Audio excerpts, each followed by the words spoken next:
নমস্কার বন্ধুরা, আজ আমি একটা আপনাদের সাথে নিরামিষ পনিরের রেসিপি শেয়ার করছি। পেঁয়াজ রসুন দিয়ে তো অনেক রেসিপি হয়, তো এটা আমি কড়াই পনির করছি আজকে, একদম পেঁয়াজ রসুন ছাড়া। অনেকেই নিরামিষ খাবার খান, তো এই রেসিপিটা বাড়িতে ট্রাই করে দেখতেই পারেন। তো তার জন্য আমি কড়াইতে সাদা তেল দিয়ে প্রথমে ডুমো ডুমো করে কেটে রাখা ক্যাপসিকামগুলো হালকা করে ভেজে নেব। তারপর ক্যাপসিকামগুলো ভাজা হয়ে গেলে একটা পাত্রে তুলে রেখে তারপর ওই তেলেই টুকরো করে রাখা পনিরগুলো সেই সাদা তেলেই ভেজে নিতে হবে। এই রেসিপিটা পেঁয়াজ রসুন ছাড়া হলেও খেতে কিন্তু দুর্দান্ত লাগে।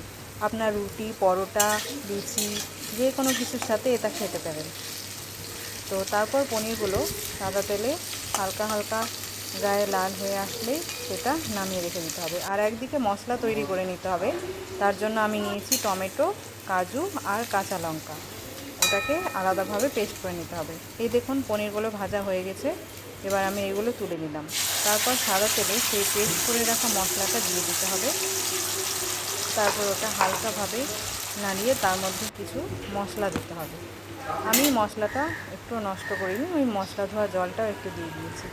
তার মধ্যে দিয়ে দিতে হবে জিরে গুঁড়ো, পরিমাণ মতো ধনে গুঁড়ো, তারপরে দিতে হবে একটু রেড চিলি পাউডার কালারের জন্য।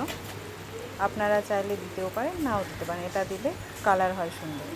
তারপরে দিতে হবে স্বাদ মতো লবণ আর স্বাদ মতো হলুদ। ব্যাস, এই মশলাগুলো দিয়ে ভালোভাবে নেড়ে চেড়ে মশলাটাকে কষতে হবে। বেশ খানিকক্ষণ নাড়িয়ে নাড়িয়ে কষতে হবে। ছেড়ে দিলে আবার মশলাটা লেগে যেতে পারে পরে, তার জন্য ভালোভাবে কষতে হবে। কিছুটা কষা হয়ে গেলে দিয়ে দিতে হবে কিছুটা আদা পেস্ট। তারপরে সেই মশলাটা আরও ভালোভাবে খানিকক্ষণ কষাতে হবে। কষানো হয়ে গেলে তার মধ্যে দিয়ে দিতে হবে কাসুরি মেথি। কাসুরি মেথি দিয়ে মশলাটা আরও বেশ খানিকক্ষণ কষাতে হবে, যতক্ষণ না মশলা থেকে একটু তেল বেরিয়ে আসছে। তারপর কষানো হয়ে গেলে একটা গুঁড়ো মশলা আমি রেডি করে রেখেছি। এটা হচ্ছে কড়াই মশলা। এটা আপনারা বাড়িতেই তৈরি করতে পারেন, যার মধ্যে আছে জিরে, ধনে, গোলমরিচ, শুকনো লঙ্কা, মৌরি, ব্যাস এইগুলোই। তারপর সেই মশলাটা দিয়ে ভালোভাবে কষিয়ে নেওয়ার পর পরিমাণ মতো জল দিয়ে দিতে হবে। ব্যাস, আর কিছু করতে হবে না।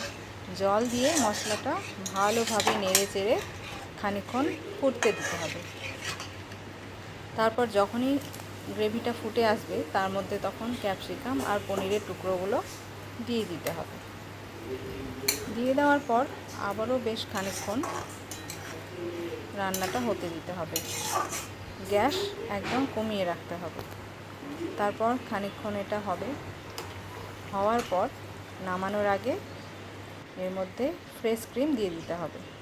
ফ্রেশ ক্রিম যদি বাড়িতে না থাকে আপনারা দুধের সরটা তুলে সেটাকে ভালোভাবে ফেটিয়ে সেটাও ইউজ করতে পারেন। আশা করি খারাপ লাগবে না, ভালো লাগবে। তারপর ফ্রেশ ক্রিম দিয়ে নাড়িয়ে নেওয়ার পর কিছু ধনেপাতা কুচি ছড়িয়ে গ্যাস অফ করে দিতে হবে। ব্যাস, কড়াই পনির রেডি। বেশ সুস্বাদু হয়েছিল খেতে, কিন্তু আপনারাও বাড়িতে ট্রাই করে দেখতে পারেন। চলুন, টাটা, আবার দেখা হবে কোনো নতুন রেসিপি নিয়ে।